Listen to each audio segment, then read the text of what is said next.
How dare you? My name is Jemima Williams, Jemi for short. I was 29, a structural engineer with a calm mind and quick hands. I liked numbers, bridges, load calculations, the clean logic of trusses. I liked buildings because they did not pretend. If a column could not bear the load, it told you with a crack. People were not like that. People smiled while they shifted the weight onto your heart. Alex, my husband, stood by the floor-to-ceiling window with a glass of whiskey. He was handsome in the way Lagos loves. Clean fade, perfect teeth, smooth voice. He owned a menswear boutique in Lekki. The truth is, I set it up for him. The logo, the fittings, the first 3 collections. It was not a secret. I did it with joy. My father always said giving is easy when your heart is safe. He never taught me what to do when it isn't. Babe, Alex said, as if the word was perfume. Have you ever thought about, how much of your father's wealth will come to you? I froze for a moment. Why are you asking me that? I said. He lifted a shoulder, casual. You're his only child, Jemi. Old money doesn't vanish. I'm just curious, just wondering. I wanted to laugh and move past it, but the laugh died in my chest. Alex, I said softly, are you praying that my father dies early? He chuckled quickly, too quickly. God forbid. It's not like that. I just had a weird dream. Inheritance, trustees, all those things. I don't even like talking about it. Then don't, I said. Don't talk about it. He came to the bed and kissed my forehead, and the chandelier trembled at the air from the AC. We lay side by side, but I could not sleep. Numbers usually calm me. That night, they betrayed me. My mind made tallies. The boutique fit-out, 18.7 million naira. The launch party, 3.2 million naira. The supplier retainers. The marketing. Love is not a ledger, I told myself. But love should not feel like a loan either. My father's name carries weight in this city. Chief Obinna Williams. He built estates before estates became hashtags. He knew land when it was bush and knew where the roads would one day be. People call that genius. He called it listening. The ground speaks, he used to tell me. Money is loud, earth is quiet. Listen to the quiet thing. I tried to listen. The night was quiet, but the question was louder. 2 weeks later, the earth did not speak. It swallowed. I was in a site meeting in Ikoyi, arguing gently about reinforcement spacing, when my phone buzzed again and again. The screen showed my aunt's name, then our family driver, then a number saved as Chief's PA. I stepped out into the heat. Lagos noon sat heavy on the road. My mouth went dry. Madam, it's Daddy, the PA said. He collapsed. We are at Lagoon. The world becomes very simple when pain is near. I remember my heels clicking too fast. I remember the corridor smelling like antiseptic and fear. I remember my father on the bed, the color drained from his lips, oxygen hissing like a quiet lie. Jemi, he breathed, and the room shrank to a point. I'm here, Daddy. He tried to take my hand, but the cannula tugged. He winced. My aunt stood at the window, pretending to adjust the blind so she would not cry. I made a mistake, he whispered. The new government housing contract. They canceled it. I took a loan to float the builds before funds came. I thought it would clear. It did not. The bank. He stopped and coughed. I wiped the corner of his mouth with tissue. I felt like a child again, small and helpless.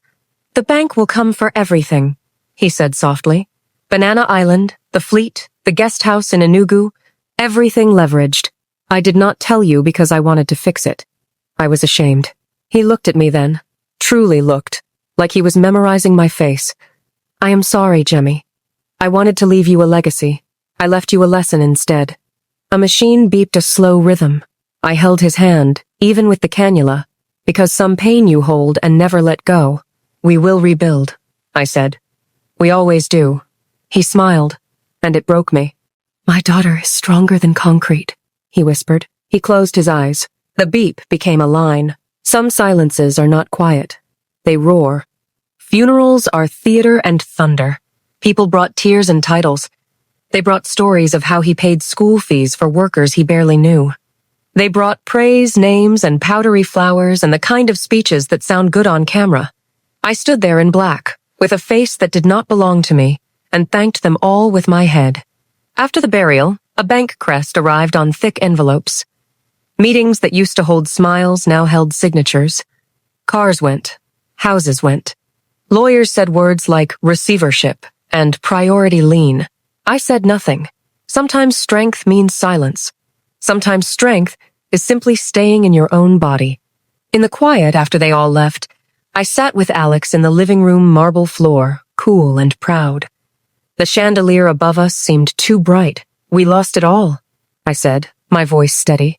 The bank has taken the Ikoyi house. They will take this one if we do not restructure.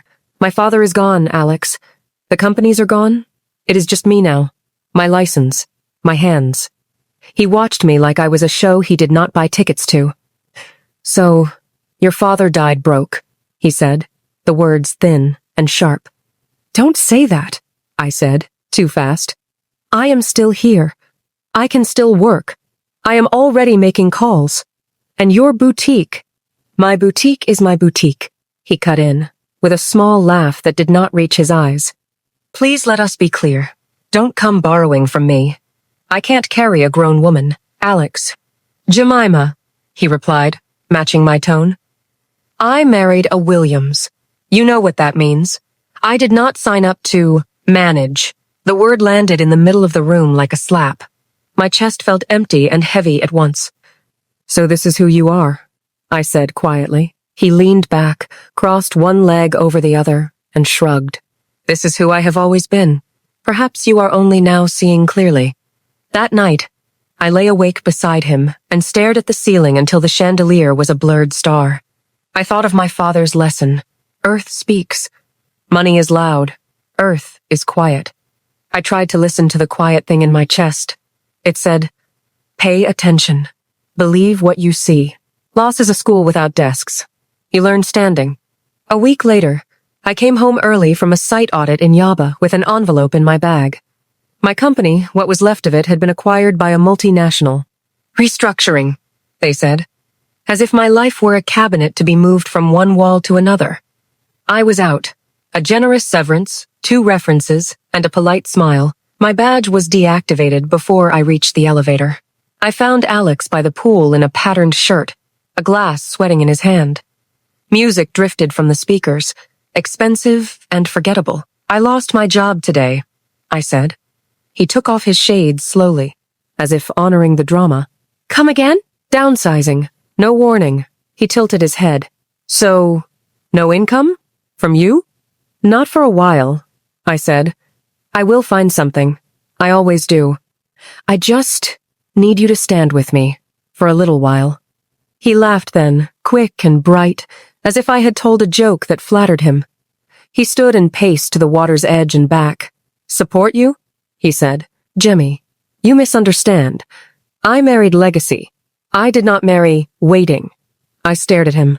So, all of this, I said, my hand taking in the house, the pool, the quiet water, was for the money. He did not flinch. If your father had been a school teacher in Abba, would I have met you at that gala? Would we be here? Please, let us not pretend. Something in me sat down and refused to move. You are giving up on our marriage, I said, not asking, only naming. He paused at the sliding door, hand on the handle, then turned. His smile was easy. We didn't have a marriage. We had a transaction. And now that the money's gone, so am I. The door whispered shut behind him. That night, under the same chandelier that had once lit up our laughter, Alex packed his designer suitcases and drove off in his white SUV without looking back. I did not cry. Tears are a language, and I had forgotten the words. I made tea I did not drink. I wrote a list I did not finish. I stood in the doorway of a closet that still smelled like his cologne and felt nothing and everything. The house was too large for grief. My echo followed me from room to room like a stray. People love fresh stories. By Sunday, there were whispers in places that claimed to be discreet. Have you heard? They asked one another, in soft voices. He left her when the money vanished. Some men are strategic. Some women are careless. Everyone has a moral when the pain isn't theirs. The mansion felt like an empty museum. Friends stopped calling. Gossip pages whispered my name. I threw myself into work, building small consulting contracts just to stay afloat. 2 weeks passed. The quiet developed a shape. I learned where it lived. I learned how to breathe around it. Then, one sunny Saturday morning, the gate buzzer rang. The security guard announced a Mr. Alex at the gate. I was so happy, I thought maybe, just maybe, he came to apologize. I asked the security to let him in. He walked in like he owned the place, sharp suit, expensive watch, confidence blazing. "Relax," he said with a smirk. "I didn't come to beg. My wedding is next weekend. Thought I'd be kind enough to invite you." I blinked. "Your what?" "My wedding," he repeated proudly. "She's from an oil family. Real money. Old connections." I just stood there, staring. "It's been just 2 weeks you left and you're already getting married?" I asked. Alex laughed. "That's what smart men do. Upgrade." "I hope you would come," he added. I just stood frozen, looking at the invitation card in my hand, unable to believe my eyes. On the wedding day, curiosity, or maybe let's say something else, pushed me to attend. The venue was a scene out of a luxury magazine. Victoria Island's breeze moving through imported floral arches, champagne towers glittering in the sunlight, and guests dressed like they were walking onto the cover of a fashion spread. I kept to the back, in a cream gown with my hair swept low. I didn't come to make a scene. I came to see the man who once told me my worth ended with my father's money stand at an altar that wasn't mine. From my seat, I could see Alex laughing with the groomsmen, soaking in every handshake and every approving nod. The bride hadn't yet arrived, but the anticipation hung heavy in the air. Then it happened. The string quartet switched to the processional, and every head turned toward the aisle. The bride emerged elegant, radiant, wrapped in white lace that shimmered as she walked. But as her eyes scanned the crowd, they landed on me, and she froze. She continued walking, though slower, and I could see the questions building in her eyes. She didn't glance at Alex. Her gaze kept flicking back to me. The ceremony began, the officiant's voice steady, but Amara's mind was clearly somewhere else. She was quiet during the readings, distracted during the vows. Then, during a short break before the ring exchange, she handed her bouquet to her maid of honor and stepped down from the altar. All eyes followed her as she walked straight toward me. "Jemi," she whispered when she reached me, her voice almost trembling. I nodded slowly. "Hello, Amara." Her eyes darted toward Alex, then back to me. "OMG, is so good to see you again, Jemi. I heard what happened to your dad," she said. "I was planning to visit after the wedding." "I'm so sorry, Jemi," she said as she hugged me. "So tell me what are you doing here?" "I came because I was invited," I said simply, holding up the gold-trimmed card Alex had dropped into my hand a week ago. "Your fiancé delivered it himself." Her brows furrowed. "Do you know Alex?" "Alex was my ex-husband," I cut in. "Alex left me when my father died, and we lost everything. He told me our marriage was a transaction, and the deal expired when the money was gone." Amara blinked, her mouth opening slightly, then closing. You were married to Alex?" "Yes," I said, my tone steady. 3 years.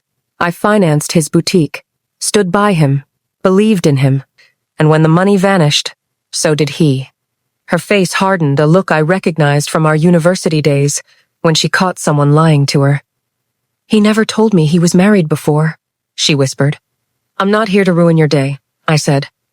"But I also couldn't watch you make the same mistake without knowing who you're promising forever to." She straightened, took a deep breath, and turned toward the altar. The music had stopped. The guests were murmuring. Alex was watching us, confusion etched into his face. Amara walked back up the aisle, but instead of taking her place beside him, she stopped a few feet away. "Alex," she said, loud enough for everyone to hear. "Is it true you were married before?"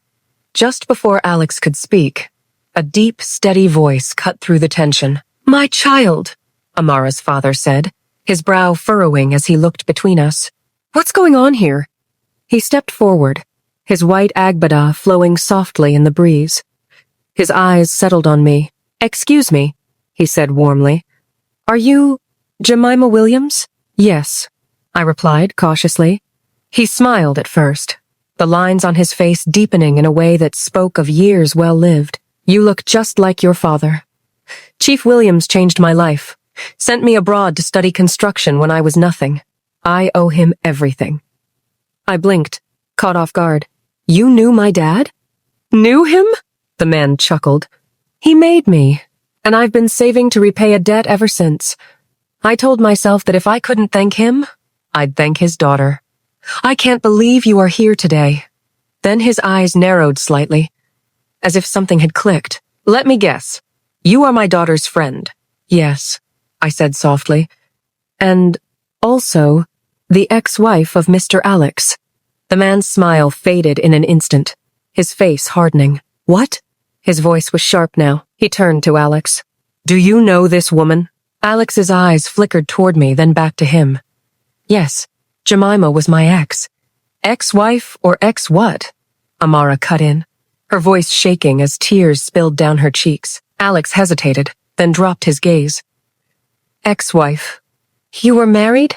She asked, her voice low but trembling. And you never told me? Alex reached for her hand, but she stepped back sharply. Amara, listen.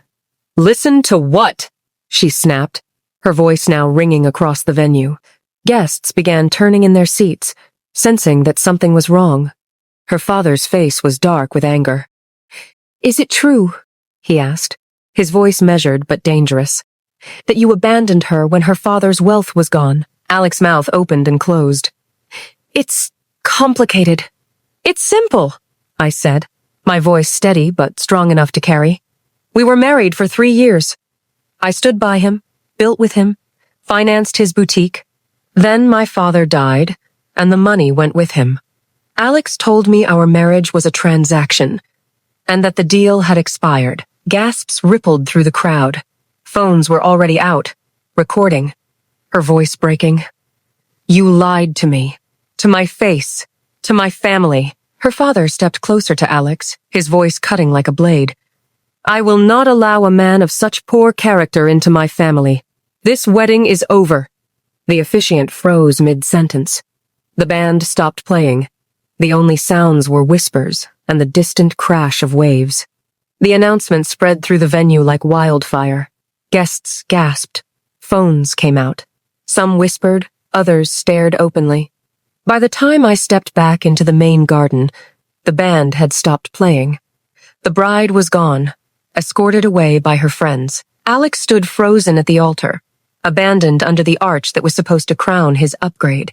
I didn't gloat. I didn't need to. Karma had arrived, and it was wearing white agbada. 2 months passed after that chaotic wedding day.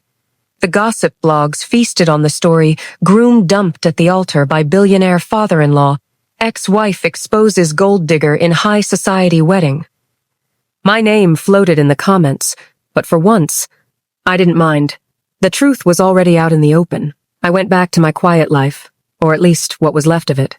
The consulting work I'd been doing began to pick up. Small projects turned into larger ones. Then one morning, my phone buzzed with a number I didn't recognize. Ms. Williams? A warm, familiar voice said. It was Chief Johnson Amara's father. Thank you, he began, for saving my daughter from Alex that day. And thank you for speaking up. You protected her, and you reminded me what character looks like. Your father was truly a good man. I didn't even know you knew my daughter, they say. The world is small, and I believe it now. I smiled faintly, though my throat felt tight. I'm just glad she's okay, sir. He continued, your father invested in me when no one else would. He saw my potential when I was nothing. I've always wanted to honor that debt, and now I have the chance. There's a trust fund I've kept for years. It's yours. I was stunned. Sir, you don't have to. I want to. He cut in gently. And more than that, I want you to join my company as Director of Engineering Strategy. Your father trained you well. I've read your work. You belong in this seat. Let this be my way of saying thank you. I didn't even try to stop the tears. That same day, 120 million naira landed in my account. Within weeks, I moved into a new duplex in a quiet private estate and launched Williams Design, build a tech-driven construction consultancy. For the first time since my father's death, I was building something solid, not with inherited wealth, but with my own hands. Williams design, Shah, build, life found its rhythm again. Our projects were coming in steady, my team was growing, and for the first time in a long while, I could breathe without that weight on my chest. Then one hot Saturday afternoon, I was driving through Yaba after a site visit when I saw him, Alex. He was standing by a roadside stall, stacking loaves of bread under a faded umbrella. The man who once wore gold-trimmed agbadas now wore a plain t-shirt and jeans. The arrogance that used to coat every word was gone. I pulled over, stepped out, and walked toward him. The nearby vendors stopped what they were doing to watch. "Jemi," he said, his voice softer than I had ever heard it. "Alex," I replied evenly. "No need to pretend you don't know me." He swallowed hard. "Everything's gone. The boutique, the contacts, even the so-called friends. They vanished faster than I imagined. I was wrong, Jemi. I was blinded by greed." I said nothing for a while. Then I pulled out a white envelope from my bag. "I'm getting married next month," I said quietly. "Here's the invitation." Alex stared at the gold-lettered card, his hands trembling. "Please," he cried, voice breaking. "Even if you can't forgive me, help me. Give me any job driver, cleaner, anything. I just want to feed myself." I looked into his eyes for a long moment. "I forgave you the day you walked out," I said softly. "But now you know, money can't buy character." I handed him my business card. "Call me tomorrow. I'll see what I can do." Alex wept deeply as I stepped into my car and drove off, leaving behind a swirl of dust and a heavy dose of truth. The next morning, my secretary buzzed my intercom. "Ma'am, there's a man named Alex here to see you." For a moment, I considered telling her to send him away. But a part of me, the part my father had raised to always look at the full picture before making a decision, said, "Let him in." Alex walked in slowly, dressed in a simple brown shirt and clean trousers, nothing like the flashy designer wear he once boasted of. His face was bare, his hair neatly trimmed.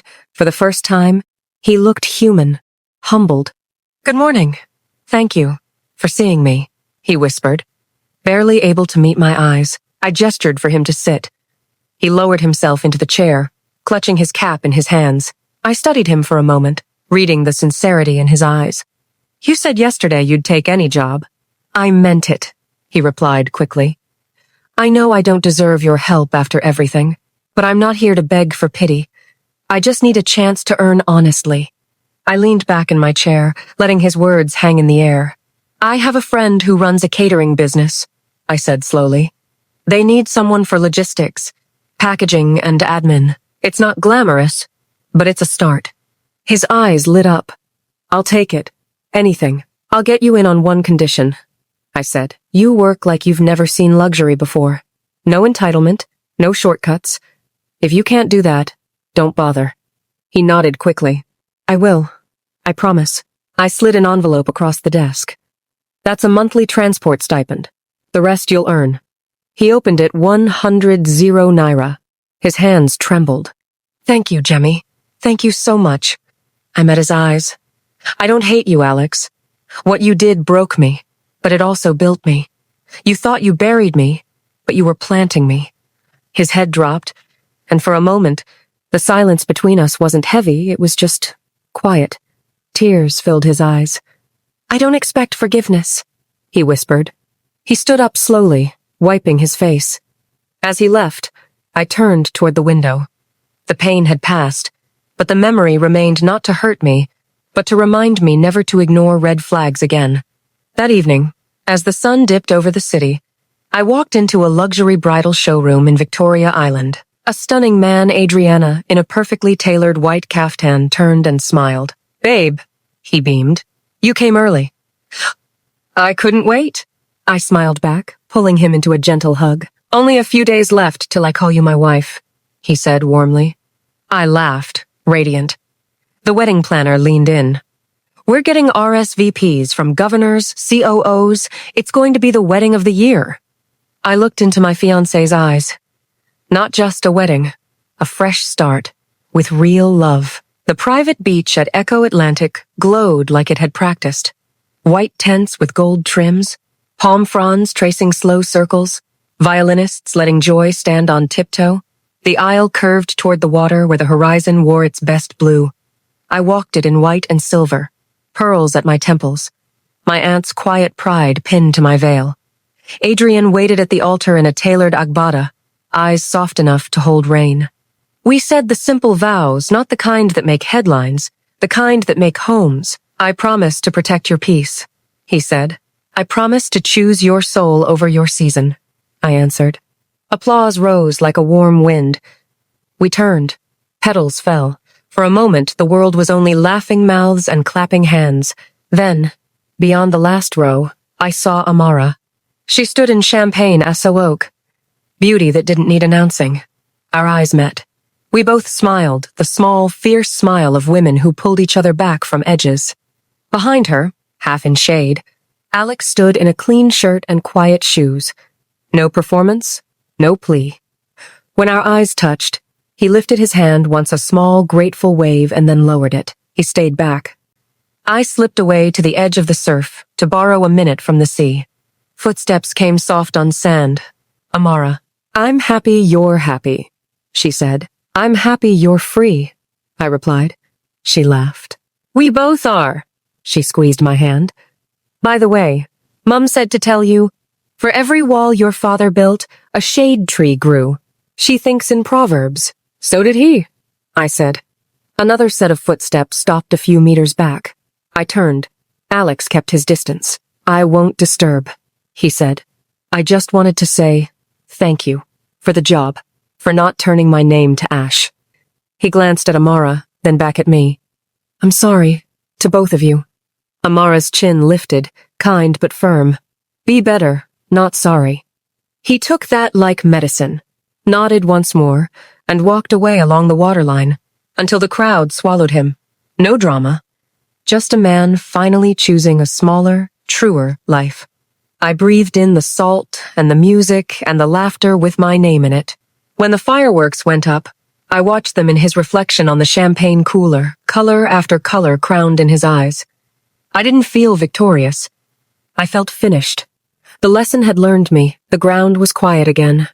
Later, when the last song folded and the last hug settled, I stood with Amara at the exit. To love that isn't a transaction, she said. To friendships that cancel the wrong weddings, I replied. Karma had already done its work. There was no need to gloat. The real victory was my peace, my love, and my freedom. For the first time in a long time, I was exactly where I was meant to be. As the last fireworks faded into the night and the ocean breeze cooled the sand, I realized my story was never just about love lost and found. It was about seeing clearly. I learned that money will reveal the truth faster than words ever will. When things are abundant, you can't always tell who is genuine. But the moment the abundance is gone, masks fall without warning. Forgiveness is for your own peace, not for the other person's comfort.